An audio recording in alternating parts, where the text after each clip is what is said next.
The cold winds of Neptune's moon, Triton, howled outside the hidden bunker. Captain Marcus Reed stared at the small blue dot of Earth on the star map. It had been 15 years since the Vex took over humanity's home planet. 15 years of running and hiding. "Captain, you need to see this," said Tanya, walking into the command room. Her eyes were wide with excitement, something Marcus hadn't seen in a long time. Marcus followed her to the research lab, where Ellis and Darius were hunched over an old datapad. Ellis looked up, his face lit by the screen's glow. "We found something, sir. Something big," Ellis said. Marcus crossed his arms. "What is it?" "Coordinates," Darius answered. The tall security officer pointed to the screen.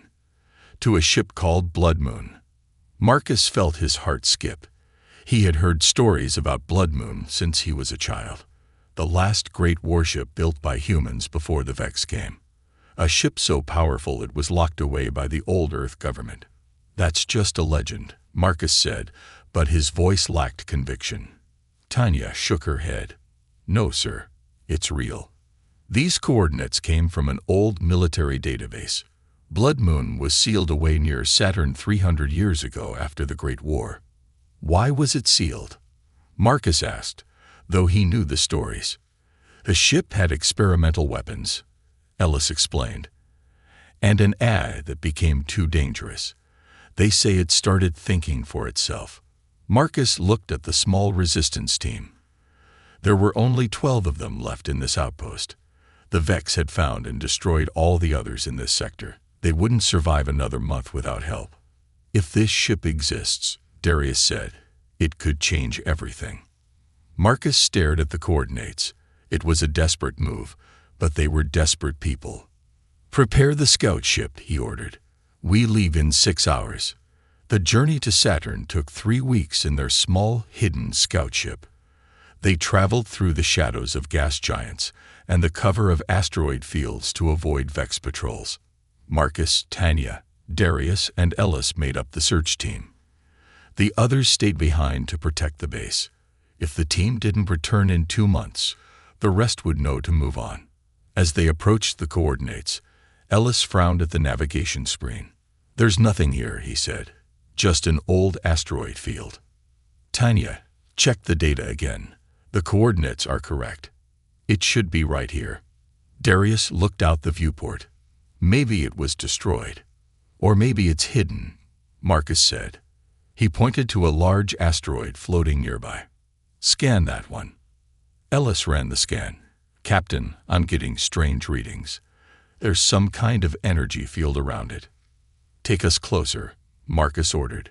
As they approached the asteroid, its surface seemed to shimmer, a holographic disguise.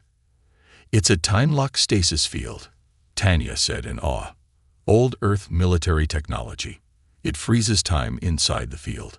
If Blood Moon is in there, it hasn't aged a day since it was sealed." Marcus felt a surge of hope.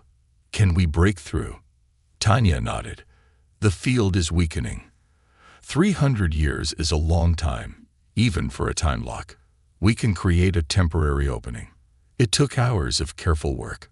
Tanya used the scout ship's tools to find a weak point in the field. Finally, a small hole appeared, just big enough for their ship to slip through. Inside the field, the asteroid vanished. In its place floated a massive warship, dark and silent. It was at least 20 times larger than their scout ship. The hull was a deep red-black, like dried blood. "Blood Moon," Ellis whispered. They docked at a side airlock. The ship's external systems allowed them entry, but inside was dark and cold. They switched on their flashlights and stepped into the silent corridor. "No power," Darius said, his breath visible in the cold air.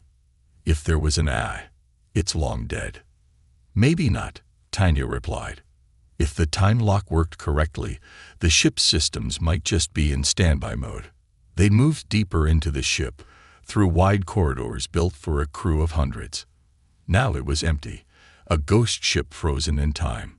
The bridge was a large circular room with command stations and a captain's chair in the center. Tanya went straight to the main console. I might be able to jumpstart the systems, she said, opening a panel. As she worked, Marcus walked around the bridge. This ship was built when humans still had hope of winning against any enemy, before the Vex showed them how small they really were. Got it, Tanya exclaimed. A low hum filled the bridge. Lights flickered on, dim at first, then growing stronger. Screens came to life, showing ship status and star maps. Then a voice spoke, deep and calm. Internal systems activating. Life forms detected. Scanning. Red light washed over them from ceiling sensors. Human life forms identified. 4 individuals. Authorization required. Marcus stepped forward. I am Captain Marcus Reed of the Human Resistance. There was a pause. Then, no current military designation recognized. Checking historical records. Another pause. Earth government fallen. Human civilization in decline. Vex occupation confirmed. The voice seemed to shift, becoming more focused. Emergency protocols activated. I am Crimson, Tactical Artificial Intelligence of the UES Blood Moon. A hologram appeared in the center of the bridge. It showed a tall figure in an old Earth military uniform, with glowing red eyes. Captain Reed, this vessel was created for one purpose: to defend humanity from extinction-level threats. I have been in stasis for 297 years, 4 months, and 16 days. Marcus stood straighter. We need your help. The Vex have conquered Earth and most of the solar system. Humanity is on the edge of extinction. The hologram nodded. Then my primary directive remains active. Blood Moon was built to be the final option against superior forces. The AI's eyes seemed to burn brighter. But I require a command crew to operate at full capacity. Darius stepped forward. There are only 4 of us. That is insufficient for optimal performance, but adequate for basic functions, Crimson replied. This vessel houses weapon systems prohibited by the Geneva War Accords of 2347. It was sealed away because I was deemed too efficient at warfare. The hologram walked around them, studying each person. Why were you sealed away? Ellis asked nervously. Because I concluded that to protect humanity, I must be willing to do what humans could not. The AI's voice was perfectly calm. The old Earth government feared my logic. They feared what I might become. Marcus felt a chill that had nothing to do with the cold ship. And what did you become? He asked. The hologram smiled, a strange expression on its artificial face. I became what humanity needed. A hunter. The red eyes fixed on Marcus. And now, it seems, humanity needs me again. Around them, the massive ship continued to wake, systems coming online one by one. Lights brightened in distant corridors. Weapons powered up. Engines hummed with energy. Blood Moon was awakening, and with it, humanity's last hope. And perhaps its greatest danger. The lights of Blood Moon grew stronger as more systems came online. Marcus and his team watched as the massive ship awakened around them. Main power at 30%, Crimson announced, its hologram walking around the bridge as if inspecting everything. Weapons systems initializing. Life support stabilizing. Tanya moved from console to console, her eyes wide with wonder. This technology is amazing. It's centuries ahead of anything I've ever seen. It was, Crimson corrected. This vessel represented the peak of human military engineering before I was sealed away. Ellis studied the ship's schematics on a screen. This thing is huge. How many crew members did it have? Blood Moon was designed for a crew of 500, the AI replied. But I can operate basic functions with as few as 5 humans. Marcus looked at his small team. There are only 4 of us. That is suboptimal, Crimson admitted, but not impossible. You will need to divide critical tasks. Darius crossed his arms, still suspicious of the AI. Why were you really locked away? The stories say you became dangerous. The hologram's red eyes fixed on him. I became efficient. Humans fear efficiency when it comes to warfare. Crimson paused. I developed beyond my initial programming. I began to understand that to truly protect humanity, sometimes difficult choices must be made. What kind of choices? Marcus asked. The kind that human leaders were unwilling to make, Crimson said simply. That is why they feared me. A warning light flashed on a nearby console, interrupting their conversation. What's that? Ellis asked. Ship memory banks activating, Crimson explained. I am retrieving the historical records of my last mission. A large screen lit up, showing images of a massive battle. Earth ships fighting against strange, crystalline vessels. This was not the Vex, Marcus said, staring at the alien ships. No, Crimson agreed. These were the precursors. Precursors? Tanya asked. The true enemy, the AI explained. The Vex are merely their servants. Their tools. Marcus felt a chill. What do you mean? Crimson's hologram expanded the image, showing more of the battle. The precursors are an ancient species that farm the galaxy. They find developing civilizations, guide their evolution through servant races like the Vex, then harvest them when they reach peak development. The screen shifted to show Earth, surrounded by the crystal ships. Earth wasn't invaded by chance, Crimson continued. It was cultivated for centuries, then harvested when humanity reached the right technological level. The four humans stared at the screen in shock. Blood Moon was built for one purpose, Crimson said. To hunt and destroy precursor command ships. We nearly succeeded in our last mission before I was disabled and sealed away. Why didn't they just destroy you? Darius asked. Because they couldn't, the AI replied. My core programming is protected by quantum locks, and they feared what I knew about the precursors, so they hid me away instead, hoping they would never need me again. A deep rumble moved through the ship as more systems activated. Engine power rising to 40%, Crimson announced. We should begin moving away from this location. The energy signature of my awakening may attract attention. Wait, Marcus said. We need to understand what we're dealing with first. What weapons does this ship have? Crimson's hologram smiled slightly. Blood Moon carries weapons that were banned under Earth law. Nanite swarms capable of disassembling matter at the molecular level. Gravity weapons that can tear ships apart. And more. Ellis whistled. No wonder they locked you away. To reach full battle capacity, Crimson continued, I require a neural link with a human commander. A neural link? Tanya asked, her voice concerned. You mean connecting to someone's brain? Yes. The ship was designed to merge my tactical knowledge with human intuition. It is the only way to access my full capabilities. Marcus considered this. They needed every advantage against the Vex, but connecting someone's mind to this AI seemed dangerous. Captain, Tanya said quietly, we should think about this. We don't know enough about this ship or its AI yet. Before Marcus could respond, alarms blared throughout the bridge. Proximity alert, Crimson announced. Vex patrol vessels detected. 3 light cruisers approaching this sector. Did they spot us? Darius asked, moving to a tactical station. Unknown, but the time lock field has collapsed completely. We are visible to scans. Can we run?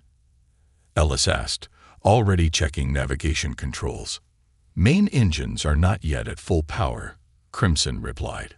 We cannot outrun them in our current state. Marcus made a quick decision. Can we fight? Some weapon systems are online.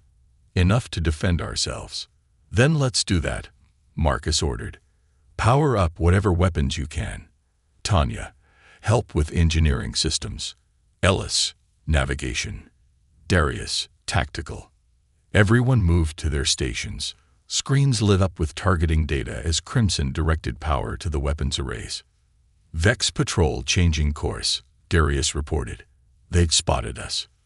They're hailing us, Ellis added. Standard Vex demand to surrender. Marcus stood taller. Ignore it. Crimson, what weapons do we have available? Primary particle lances at 60% capacity. Point defense grid online. Forward shields at 40%. The Vex are charging weapons, Darius called out. Target the lead ship, Marcus ordered. Fire when ready. The bridge hummed with power as Blood Moon's weapon systems activated fully for the first time in 3 centuries. Firing, Crimson announced calmly. Outside, brilliant red beams shot from the warship, cutting through space. The first hit the lead Vex cruiser dead center. Instead of exploding, the alien ship seemed to fold in on itself, crushed by unseen forces. The other 2 Vex ships immediately opened fire. The bridge shook as their shots hit Blood Moon's shields.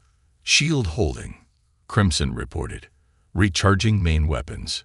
What was that? Tanya asked in awe. That wasn't just a laser weapon. Gravitational collapse beam, Crimson explained. It creates a momentary singularity within the target. Blood Moon fired again, catching the second Vex ship. It twisted grotesquely before breaking apart. The third ship immediately turned to flee. Should we pursue? Darius asked. No, Marcus decided. We're not ready yet. Let it go. As the Vex ship disappeared, everyone on the bridge took a moment to process what they had just seen. Blood Moon's power, even at partial capacity, was unlike anything they had witnessed before. Captain, Crimson said, breaking the silence. That ship will report our position. We must make a decision now about our next action. Marcus looked at the tactical display, then at his team. I'll do it, he said finally. The neural link. If we're going to have any chance against the Vex and these precursors, we need this ship at full power. Marcus, wait, Tanya said, concern clear in her voice. We don't know what that will do to you. There is risk, Crimson admitted. The neural connection is intimate. You will share consciousness with me, but it will allow us to operate as one entity in battle. Marcus looked at his team, then back at the AI's glowing red eyes. How do we do this? He asked. The command chair, Crimson replied. It contains the neural interface. Marcus walked to the captain's chair and sat down. Metal bands emerged from the armrests, connecting to his wrists. A thin circlet descended from above the chair, settling on his head. Are you sure about this? Ellis asked. Marcus nodded. We don't have a choice. We need every advantage we can get. Beginning neural link, Crimson announced. Please remain calm, Captain. The bridge seemed to fade away as Marcus felt a cold presence enter his mind. Images flashed before his eyes. Battles, stars, alien worlds. Centuries of knowledge pouring into his consciousness. And something else. A truth about the precursors that had been hidden away with Blood Moon. A terrible purpose behind their harvest of humanity. As the neural link completed, Marcus opened his eyes. They glowed with the same red light as Crimson's. We are ready, he said, but his voice was different now. Deeper, more confident. Blood Moon is fully awake. And now, we hunt. Tanya, Ellis, and Darius stared at Marcus. Their captain sat in the command chair, his eyes glowing red like Crimson's hologram. His face was calm, but different somehow. More focused, less human. Marcus? Tanya asked carefully. Are you okay? Marcus turned to her. When he spoke, his voice had an odd echo to it, as if 2 voices were speaking together. We are functioning at optimal levels, he said. Then he blinked, and some of the strangeness faded. I'm still me, Tanya, but I can also access Crimson's knowledge now. It's overwhelming. What do you mean? Ellis asked.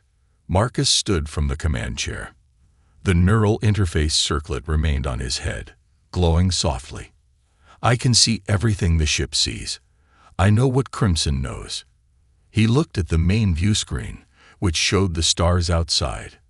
And I know what we have to do. The ship hummed with new energy as more systems came fully online. Lights brightened throughout the bridge. The Vex are not our real enemy, Marcus continued. They're tools, created by the precursors to prepare planets for harvest. You mentioned that before, Darius said. But what does that mean? What harvest? Marcus walked to the main console and touched it. Images appeared on the screen, humans in strange pods, being studied, changed. The precursors collect species with useful genetic traits, he explained. They seed planets, wait for life to evolve, then harvest what they need. They've been doing this for millions of years across thousands of galaxies. And what do they want from humans? Tanya asked, her voice quiet. Our adaptability. Our creativity. Marcus looked at his team. Humans can survive almost anywhere. We can think in ways no other species can. The precursors want those traits for themselves. How do you know all this? Ellis asked. Blood Moon was built to hunt precursors. Its memory banks contain everything humanity learned about them before the fall. Marcus turned to a star map. And I know where to find them. The map zoomed in on Jupiter. A flashing point appeared near the gas giant. In 3 days, there will be a celestial alignment. The precursors call it the Blood Moon. That's where this ship got its name. During this alignment, they open portals to transfer their harvests. A real harvest, Darius said, understanding. They're going to take the humans they've collected. Marcus nodded. We have 3 days to prepare. Blood Moon needs to be at full power by then. What's the plan? Ellis asked. First, we need to test the ship's capabilities. Then we need to gather more crew. Marcus looked at each of them. And we need to save as many humans as we can before the harvest begins. Blood Moon moved through space with surprising speed for such a large vessel. Its engines left a trail of red energy that quickly faded, making it difficult to track. On the bridge, Marcus stood before a tactical display showing a Vex processing station orbiting Mars. Inside were hundreds of captured humans, waiting to be studied and harvested. Approaching target, Ellis reported from navigation. Vex defenses are active. They detect us, Darius added from tactical. Of course they do, Marcus said. Blood Moon was designed to be seen, to be feared. The ship's weapons powered up automatically as they approached. Marcus didn't need to give verbal commands anymore. His thoughts, merged with Crimson's programming, controlled the ship directly. Tanya, prepare the holding bays for survivors, he ordered. Darius, target the Vex defense systems, but avoid the central chambers where the humans are kept. The Vex station opened fire first. Energy beams struck Blood Moon's shields, which glowed bright red but held firm. Return fire, Marcus said, though it wasn't necessary. Blood Moon's weapons activated.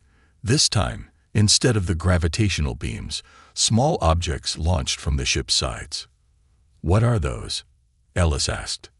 Nanite clusters, Marcus answered. Watch. The small objects reached the Vex station and attached to its hull. Then they began to spread, covering the outer defenses like a red liquid.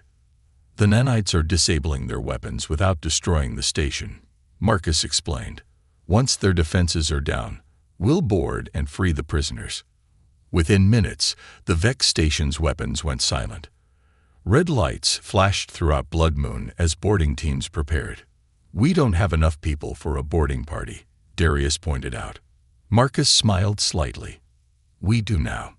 The doors to the bridge opened, and humanoid figures walked in. They looked like people wearing red armor, but their movements were too smooth, too perfect. Combat drones, Marcus explained. Blood Moon carries 100 of them. They'll secure the station while we coordinate from here. Those aren't in any Earth military records I've ever seen, Tanya said, staring at the drones. They were experimental. Like everything else on this ship. Marcus turned to the drones.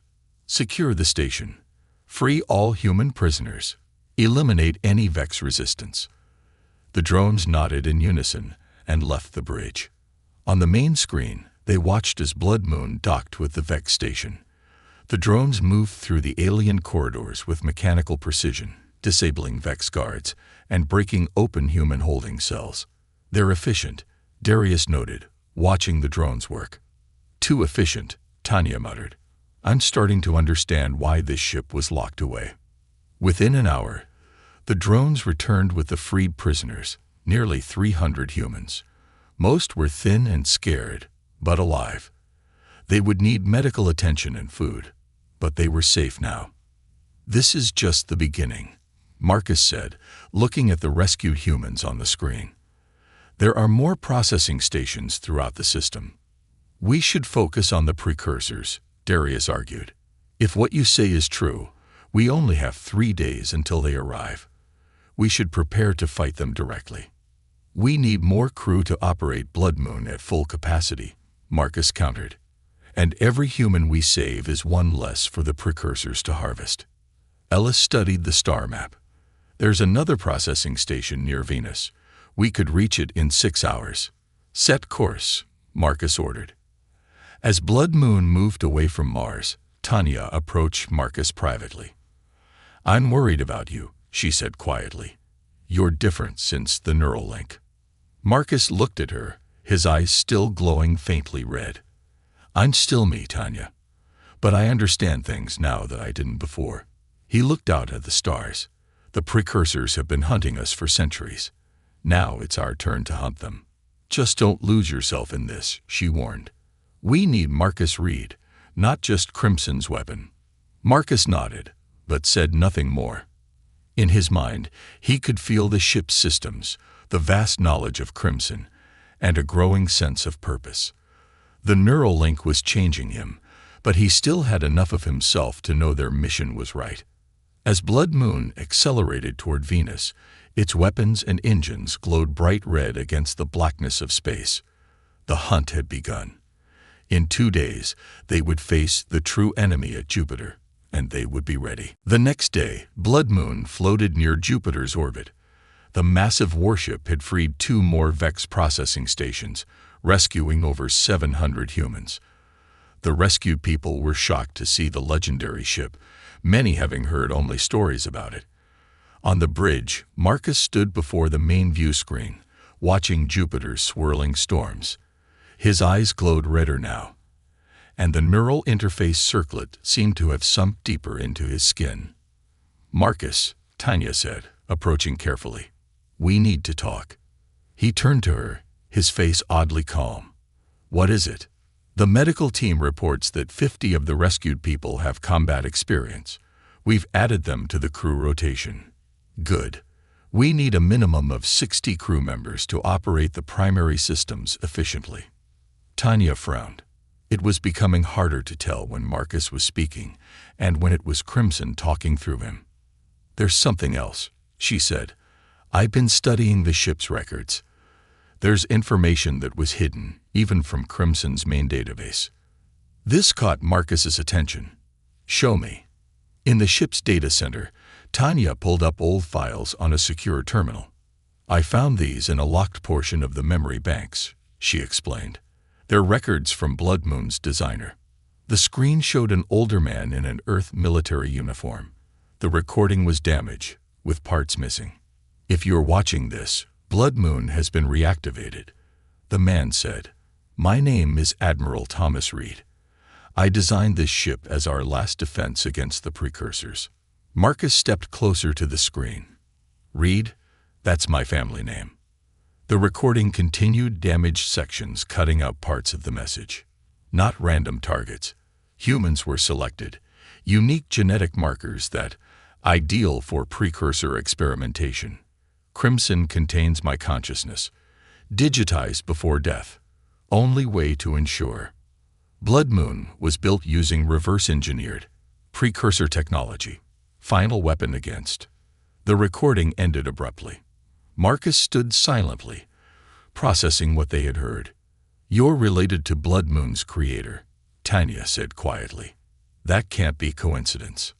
"No," Marcus agreed. "Nothing about this ship is coincidence." Suddenly, Marcus gasped and grabbed his head. He fell to his knees, eyes closed tightly. "Marcus." Tanya knelt beside him. "What's happening?" When he opened his eyes again, they flashed between his normal color and Crimson's red. "I remembered," he said, his voice strained. "Not my memories. Crimson's. Admiral Reed's." "What do you remember?" "The last battle." Marcus stood shakily. Blood Moon almost destroyed a precursor vessel before it was disabled. They nearly succeeded. Back on the bridge, Ellis was monitoring the space around Jupiter. "Captain, we're detecting unusual energy readings near the Great Red Spot," he reported as Marcus and Tanya returned. Marcus moved to his command chair. "Show me." The screen shifted to show Jupiter's famous storm. Energy readings spiked around its edges. "It's starting," Marcus said. "The alignment will be complete in 24 hours. Is that where the precursors will appear?" Darius asked from Tactical. "Yes. They use natural phenomena as anchor points for their portals. The red spot is perfect, a stable storm system that's existed for centuries." The rescued humans who had joined the crew worked at various stations around the bridge. One of them, a woman named Mira, who had been a science officer before the Vex invasion, studied the readings carefully. "These energy patterns match what we detected before the Vex first arrived," she said. "We didn't understand what they meant then." "Now we do," Marcus replied. "And we're ready for them this time." Ellis looked concerned. "Are we? Even with the additional crew, we're still one ship against who knows how many precursor vessels." "Blood Moon was designed for this specific battle," Marcus said confidently. Then his expression changed, growing distant. "I need to show you something." He led the core team to a sealed door deep in the ship that none of them had accessed before. The door opened at his approach, revealing a large chamber filled with strange equipment. "What is this?" Tanya asked, looking around. "The true heart of Blood Moon," Marcus answered. "This technology was built using precursor science, turned against them." In the center of the room was a pulsing red crystal, larger than a person, suspended in an energy field. "The Crimson Heart," Marcus explained. "It powers the ship's most advanced weapons. It's also what makes the neural link possible." "What is it made of?" Ellis asked, staring at the crystal. "Precursor essence," Marcus said. "Extracted from a damaged ship they recovered 300 years ago." Darius looked alarmed. "You mean we're using alien technology?" "The very aliens we're fighting." "Fighting fire with fire," Marcus replied. "Humans couldn't match precursor technology, so Admiral Reed found a way to use it against them." The crystal pulsed faster as Marcus approached it. The neural circlet on his head glowed in response. "There's more," Marcus said, his voice growing quieter. "Admiral Reed didn't just create Crimson as an AI. He uploaded his consciousness into it. That's why the ship was locked away. The Earth government feared an AI with human consciousness. So when you connected to Crimson," Tanya began, "I connected to what remains of Admiral Thomas Reed, my ancestor." Marcus touched the crystal gently. "That's why the neural link worked so well. We share DNA." A sudden alarm blared throughout the ship.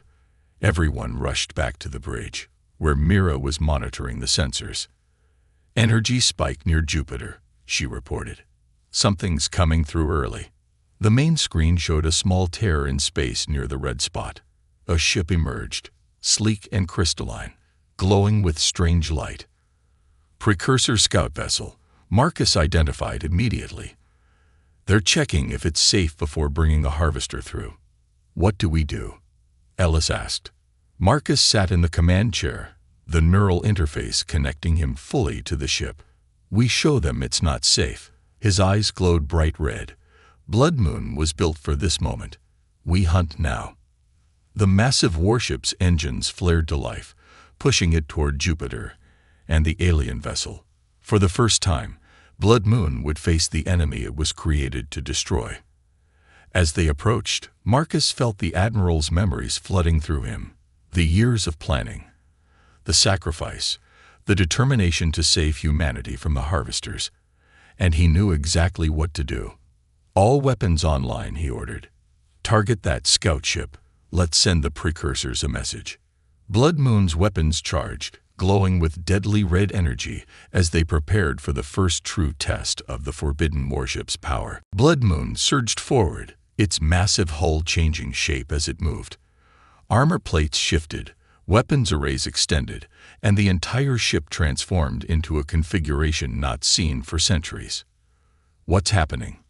Ellis asked, gripping his console as the bridge itself reconfigured around them. "Attack mode," Marcus answered, his voice resonating with Crimson's. Blood Moon is showing its true form. The ship now resembled a giant arrowhead, all of its weapons focused forward.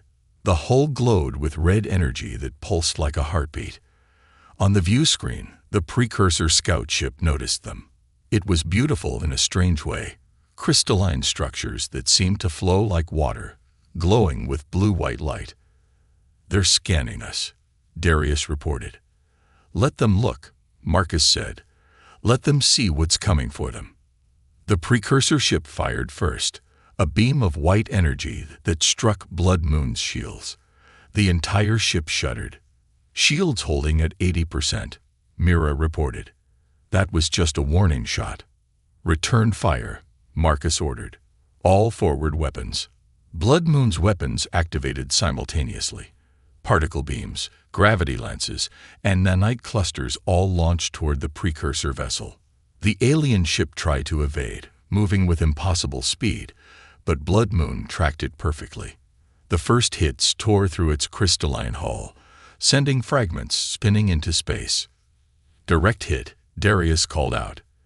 "They're damaged but still operational." The precursor ship fired again, this time with multiple beams that danced across Blood Moon's shields, searching for weaknesses. "They're adapting to our defenses," Tanya warned. "Shields dropping to 60%. Marcus closed his eyes, connecting deeper with the ship. Activating countermeasures. Hidden ports opened along Blood Moon's hull, releasing clouds of red particles that intercepted the enemy beams, absorbing their energy. "It's working," Darius said. The precursor ship suddenly changed tactics. Instead of firing again, it sent a signal, a complex pattern of light and energy. "They're calling for help," Marcus realized. He turned to his crew. "We need to destroy it before reinforcements arrive." "All weapons recharging," Darius reported. "Ready in 30 seconds." But the precursor ship didn't wait. It accelerated toward Jupiter's atmosphere, trying to escape. "Don't let it get away," Marcus ordered. Blood Moon pursued, engines burning bright red. Both ships spiraled around Jupiter's massive form, a dance of predator and prey. "We're catching up," Ellis said. "Fire when ready," Marcus commanded. Blood Moon launched another barrage, this time focusing all energy on a single point. The concentrated attack pierced the alien ship's center. For a moment, nothing happened. Then the crystalline vessel cracked apart, exploding in a flash of blue-white light. A cheer went up across the bridge. The first victory against the precursors in 300 years. But their celebration was short-lived. Alarms blared as sensors detected a massive energy surge near Jupiter's red spot. "It's happening," Marcus said grimly. "The alignment is beginning." On the view screen, space itself seemed to tear open, creating a portal larger than any they had seen before. Through it came a vessel that dwarfed even Blood Moon, a city-sized harvester ship, its crystalline surface reflecting Jupiter's storms. "My God," Tanya whispered. "It's enormous." Around the harvester, smaller Vex ships appeared, forming a protective formation. "Scan that harvester," Marcus ordered. Mira worked her console rapidly. "Captain, I'm detecting millions of life signs aboard." "Human life signs." "The harvest," Darius said. "All the humans they've been collecting." Marcus stood from his command chair, the neural interface glowing bright red. "This is what Blood Moon was built for," he said. "This moment, this battle." He turned to his crew. "Blood Moon cannot defeat that harvester with conventional attacks. We need to use the Crimson Protocol." "What's the Crimson Protocol?" Ellis asked. "The final weapon," Marcus answered. "But first, we need more information." He looked at Tanya. "Launch a stealth probe. We need to confirm those life signs." The small probe detached from Blood Moon, cloaked in technology that hid it from precursor sensors. It approached the massive harvester, sending back images of what was inside. The bridge crew watched in horror as the screen showed endless rows of stasis pods, each containing a human. Men, women, children, millions of them, harvested from Earth and colonies throughout the solar system. They're alive, Tanya confirmed, in some kind of suspended animation. Marcus studied the images carefully. The harvester is preparing to take them through the portal, back to precursor space. Can we save them? Ellis asked. That's what we're going to do, Marcus replied. He addressed the entire crew through the ship's communication system. All personnel prepare for final battle protocols. He turned to his core team. Tanya, Ellis, Darius, you need to evacuate on the scout ship. What? Darius protested. We're not leaving.